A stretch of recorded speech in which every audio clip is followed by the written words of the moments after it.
네, 오늘 우리에게 주신 말씀 이사야서 49장 4절 말씀과 요한복음 1장 29절부터 34절 말씀 같이 읽겠습니다. 이사야서는 같이 한 목소리로 읽고요. 요한복음 말씀은 교독해서 같이 읽도록 하겠습니다. 네, 한 목소리로 같이 읽도록 하겠습니다. 시작.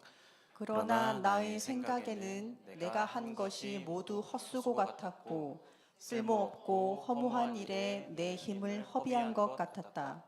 그러나 참으로 주님께서 나를 올바로 심판하여 주셨으며 내 하나님께서 나를 정당하게 보상하여 주셨다. 요한복음 말씀 교독하도록 하겠습니다. 다음 날 요한은 예수께서 자기에게 오시는 것을 보고 말하였다. 보시오, 세상 죄를 지고 가는 하나님의 어린 양입니다. 내가 전에 말하기를 내 뒤에 한 분이 오실 터인데 그분은 나보다 먼저 계시기에 나보다 앞서신 분입니다. 한 적이 있습니다. 그것은 이분을 두고 한 말입니다. 나도 이분을 알지 못하였습니다. 내가 와서 물로 세례를 주는 것은 이분을 이스라엘에게 알리려고 하는 것입니다. 요한이 또 증언하여 말하였다. 나는 성령이 비둘기같이 하늘에서 내려와서 이분 위에 머무는 것을 보았습니다. 나도 이분을 몰랐습니다. 그러나 나를 보내어 물로 세례를 주게 하신 분이 나에게 말씀하시기를 성령이 어떤 사람 위에 내려와서 머무는 것을 보거든 그가 바로 성령으로 세례를 주시는 분임을 알아라 하셨습니다. 그런데 나는 그것을 보았습니다. 그래서 나는 이분이 하나님의 아들이라고 증언하였습니다. 아멘. 네. 오늘은 교회력상 주연절 둘째 주일로 지키는 날입니다. 그래서 예수께서 요한으로부터 세례를 받으신 이야기가 이어지고 있습니다. 주연절은요, 성탄절이나 부활절 같은 절기에 비해서 그렇게 유명하거나 잘 알려진 절기는 아니지만 그리스도교 교회는 이 주연절을 아주 오래된 전통으로 지켜왔습니다. 정교회를 비롯한 몇몇 교단들은 이 성탄절보다 이 주연절을 더 중요하게 지키기도 한다고 합니다. 주연, 영어로는 에피파니라고 하는데요. 헬라어 에피파네이아에서 온 단어입니다. 드러나다라는 뜻이죠. 주연절은 드러남을 기념하는 절기입니다. 어떤 드러남이냐? 바로 주님의 드러남, 예수의 나타나심을 기념하는 것입니다. 예수께서 30년가량 개인적이고 사적인 그런 삶을 사시다가 요한에게 세례를 받음으로써 공생애, 즉 공적인 삶을 시작하시게 됩니다. 예수님께서 세례를 받으심으로 공적으로 사람들에게 나타나시게 되는 것을 우리가 기억하고 기념하는 것이죠. 저는 복음서의 이 내용들을 보면서 오래전부터 이런 의문들이 있었어요. 왜 공생의 시작을 세례 받음으로 시작하셨을까? 우리는 하나님으로부터 예수께서 오셨다고 그렇게 고백하잖아요. 그분께서 신적인 존재라면 뭐가 부족해서 한낱 인간인 요한에게 세례를 받으실까? 세례라는 것은 공적인 행위입니다. 많은 사람들 앞에서 나의 신앙을 공인받는 그런 행위인 것이죠. 예수님의 권위가 하나님으로부터 온 것이라면 스스로 증명하면 되지 왜 굳이 요한의 세례를 통해서 자신의 존재를 드러내려고 하실까? 이런 궁금증들이 있었습니다. 저는 학창 시절에 그 침례교단에서 신앙생활을 했었거든요. 보통 세례를 줄 때는 물을 축복하고 그 물을 이제 머리에 뿌리는 방식으로 세례를 주잖아요. 근데 이런 방식은 일종의 약식이고요. 성서에 나오는 오리지널 방식은 온몸이 물 속에 들어가는 그 침례가 그 성서에 나오는 방식입니다. 제가 다녔던 교회는 주로 이제 여름에 수련회 때 그 교회 수양관이 있었어요. 수양관에 가서 이제 침례를 주는데 침례탕이 엄청 크게 있었거든요. 그래서 제 기억에 남아 있는 것들은 그 침례식 끝나고 다 같이 그 침례탕에서 물놀이하고 이런 기억들이 저한테 남아 있습니다. 네. 아주 재미있던 기억으로 남아 있어요. 침례라는 것은 이 물에 들어갈 때 옛사람이 죽고 물에서 다시 나올 때 새 사람으로 거듭나는 것을 상징합니다. 죄를 용서받았다는 것을 공적으로 선언하는 것입니다. 그런데 이 복음서의 배경이 되는 이 시기에는 유대교에서 죄의 용서라는 것이 성전에서 제사를 통해서 얻을 수 있는 것이었어요. 제사를 드리고 사제의 죄 용서 선언을 통해서 얻을 수 있는 것이었습니다. 죄 용서 선언을 할 수 있는 것은 기본적으로 제사장밖에는 없었어요.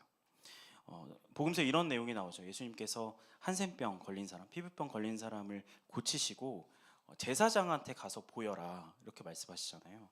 당시 사람들이 이 한센병, 피부병을 죄의 결과라고 생각했기 때문에 죄 용서의 권한이 있는 이 제사장한테 가서 확증을 받으라고 그렇게 이야기하는 것입니다.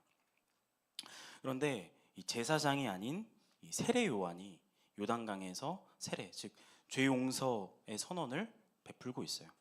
이건 기본적으로 매우 불법적인 행위고 또 이단적인 행위입니다. 세례 요한은 정식 사제가 아니고요, 일종의 선지자입니다. 유대교 종교 체제에서 공인받지 않은 존재입니다. 세례 요한은 기존의 성전 체제와 이 제사장을 비롯한 이 종교 지도자들을 오히려 비판하는 그런 선지자의 자리에 있죠. 주류 종교 시스템에 편입되지 않은 이 세례 요한이 요단강에서 자기 멋대로 이렇게 세례를 베풀고 있고요. 예수의 사역은 종교의 중심인 이 성전에서 시작되는 것이 아니라 바로 이 세례 요한으로부터 세례 요한의 이 세례로부터 시작되고 있습니다. 이것이 의미하는 바가 또 무엇일까? 성서는 단일한 관점으로 쓰여진 책이 아니죠. 굉장히 다양한 관점들이 있고 또 구약 성서를 보면 크게 두 가지 전통이 있습니다. 하나는 제사장 전통이고요. 또 하나는 선지자 전통입니다. 하나의 역사를 기록해도 어떤 전통에 속해 있느냐에 따라서 서술이 달라지는 모습을 보이기도 합니다. 예를 들어서 역대기와 열왕기는 똑같이 이스라엘 왕국에 대한 역사를 담고 있지만 역대기는 왕들의 범죄는 기록하지 않고 있고요. 반면 열왕기는 왕들의 범죄 이야기를 매우 세세하게 담고 있어요. 우리가 잘 알고 있는 이 다윗 왕의 범죄가 역대기에는 없고요. 열왕기에는 잘 기록되어 있습니다. 역대기의 목적은 역대기의 주요한 관심은 성전이 잘 걸축돼서 이 성전에서 사람들이 하나님을 잘 예배하는 그런 시스템이 만들어지는 거거든요. 제사장은 하나님과 이 사람들을 연결시켜주는 이 예배를 담당하는 사람들이니까 이 제사장의 관점이 이 역대기에 담겨져 있습니다. 반면 열왕기의 목적은 약한 자들을 편드시는 이 하나님의 성품들, 하나님의 공의, 정의, 자비 이런 것들이 이 사회에 실현되는 것이 중요합니다. 구약의 예언서를 살펴보면 잘 알 수 있지만 이스라엘이 하나님의 성품인 공의와 정의와 자비를 잘 실천했던 적이 별로 나타나지 않거든요. 그래서 이스라엘 역사 속에서 이 선지자들이 분연히 일어나서 하나님의 심판을 경고했던 것이죠. 열왕기는 이 선지자의 관점이 잘 담겨져 있습니다. 초기 그리스도교 공동체는 재미있게도 이 제사장 전통과 선지자 전통이 담겨져 있는 이 책들을 모두 성서로 공인했습니다. 이 두 가지 전통 모두 하나님의 말씀으로 고백하고 있는 것이죠. 하나님을 예배하는 것도 중요하고 하나님의 성품으로 다스려지는 세계, 하나님의 통치가 임하는 세계를 만드는 것도 중요하다는 것입니다. 하지만 구약과 다른 신약의 본문들은 차치하고 적어도 이 요한에게서 세례를 받는 이 모습 속에서는 예수 자신이 어떤 전통 위에서 자신이 하나님 나라 운동을 이어갈 것인가 하는 것을 선언하고 있는 그런 모습처럼 저는 보이는 것 같았습니다. 교회는 예수를 하나님과 세상을 화해시킨 제사장으로도 고백하지만 그보다 앞서서 공의와 정의와 자비의 하나님 나라를 선포하고 경계 밖에서 고통받는 이들의 목소리를 대변하고 스스로 고통의 자리에 서신 참 선지자였다고, 예수는 그런 존재였다고 저는 생각합니다. 예수가 자신을 드러내는 공간은 종교 권력에서 한창 떨어진 곳입니다. 예수는 예루살렘에서 혹은 성전에서 자신의 공생애를 시작하는 것이 아니라 가난한 사람들이 머무는 자리, 고통의 신음이 들리는 곳에서 자신을 대변하는 그들을 대변하는 이 선지자의 자리에서 자신을 드러내고 있습니다. 선지자의 자리는 언제나 외로운 것 같아요. 열매가 쉽사리 보이지 않고 허무함이 먼저 찾아옵니다. 그래서 우리가 아까 읽은 그 이사야 본문에서는 이사야가 이렇게 고백하고 있습니다. 네.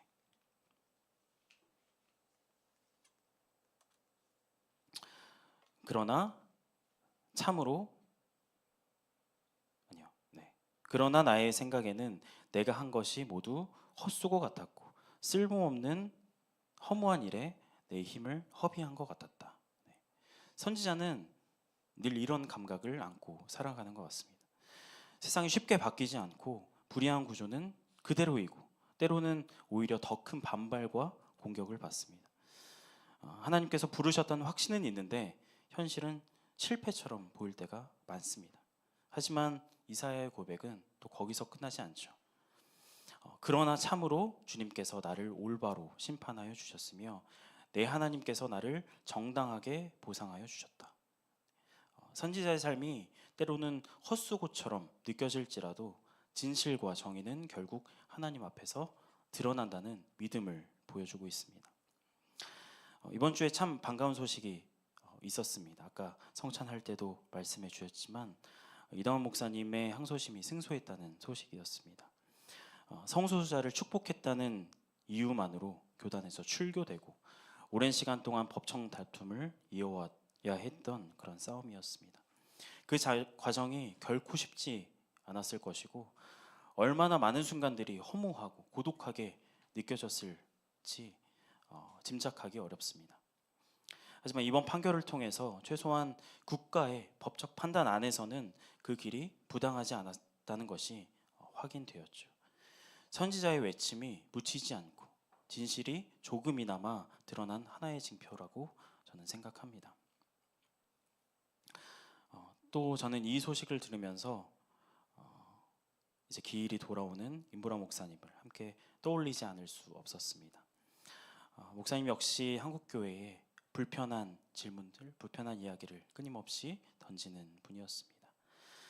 제도교회가 외면하던 자리로 몸을 옮기는 그런 선택들은 환영보다 부담을 더 많이 동반했습니다. 그 길 역시 여느 선지자들처럼 고독과 허물을 동반하고 있는 길이었을 것 같습니다.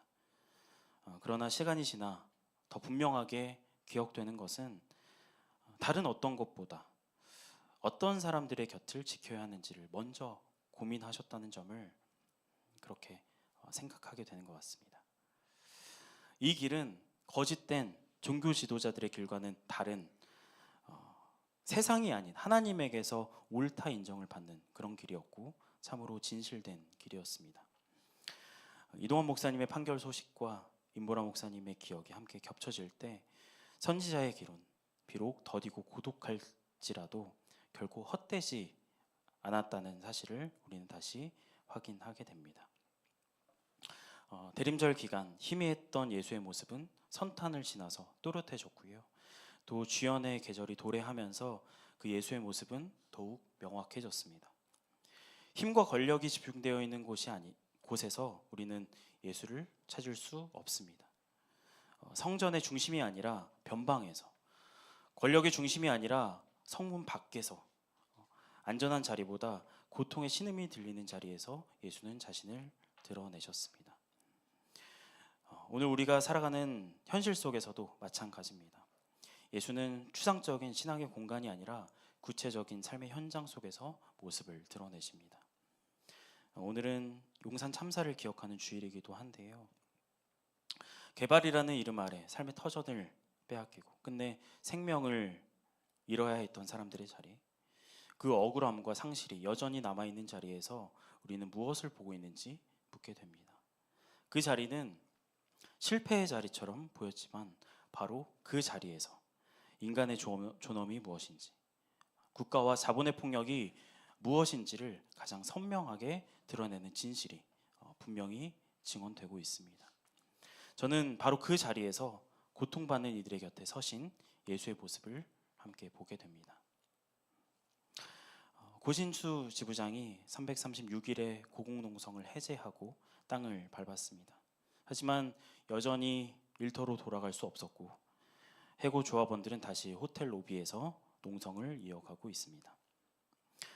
고공에서 호텔 로비 바닥으로 이어지는 이 농성의 현장에서 이 사회가 어떤 방식으로 사람을 밀어내는지 더욱 또렷하게 드러나고 있습니다. 그리고 저는 이 자리에서 단지 노동의 문제를 넘어서 사람의 존엄이 시험받는 자리이며 바로 이 자리에 선지자이신 예수께서 계신다는 그런 사실을 또 보게 되는 것 같습니다. 예수께서 처음 자신을 드러내셨던 자리는 바로 이런 곳들이었습니다. 안정된 종교 질서의 한 가운데가 아니라 경계 밖에서, 제도 밖에서 불편한 질문이 던져지는 그 자리에서 자신을 드러내셨습니다. 예수의 주연, 곧 예수의 드러남은 권력과 효율의 논리가 지배하는 그런 공간이 아니라 고통의 신음이 들리고 허무와 고독을 통과해야 하는 자리. 그러나 결국 진실을 마주하게 되는 그 자리에서 조용히 그러나 분명하게 일어난다고 그렇게 믿습니다. 작년 한 해 동안 우리 섬돌님들은 고통의 자리를 기억하고 그 자리에 마음을 쏟아왔습니다. 눈에 잘 띄지 않는 현장들, 쉽사리 해결되지 않는 문제들, 때로는 오래 기다려야 하는 그런 싸움의 자리에서 우리는 예수를 찾으려 애써왔습니다. 해고 노동자들의 곁에 서고 배제된 이들의 이야기를 외면하지 않으려 애쓰는 그 시간들 속에서 우리는 이미 주연의 신앙을 살아오고 있었는지도 모르겠습니다. 예수가 어디에서 드러나는지를 몸으로 배우는 공동체로 저는 살아왔다고 그렇게 생각합니다. 앞으로도 아마 이 길은 쉽지 않을 거라고 생각합니다. 허무함이 찾아올 때도 있을 것이고 변화가 더디게 느껴질 때도 있을 것입니다. 하지만 오늘 우리가 나눈 이 이야기처럼 진실은 쉽게 사라지지 않죠. 고통의 자리에서 드러난 그 예수의 얼굴은 우리를 속이지 않습니다. 주연의 계절을 살아가는 우리 섬돌님들이 앞으로도 계속해서 이 힘의 중심이 아니라 경계 밖에서 성공의 자리보다 고통의 신음이 들리는 자리에서 예수를 발견하는 공동체가 되길 바랍니다. 우리가 이미 걸어온 길을 서로 격려하면서 다시 한번 한 걸음을 더 내딛었으면 좋겠습니다. 이 길을 하나님께서 기억해 주시기를, 그리고 앞으로의 걸음에도 필요한 용기와 인내를 더해 주시길 바랍니다. 함께 침묵하며 기도하도록 하겠습니다.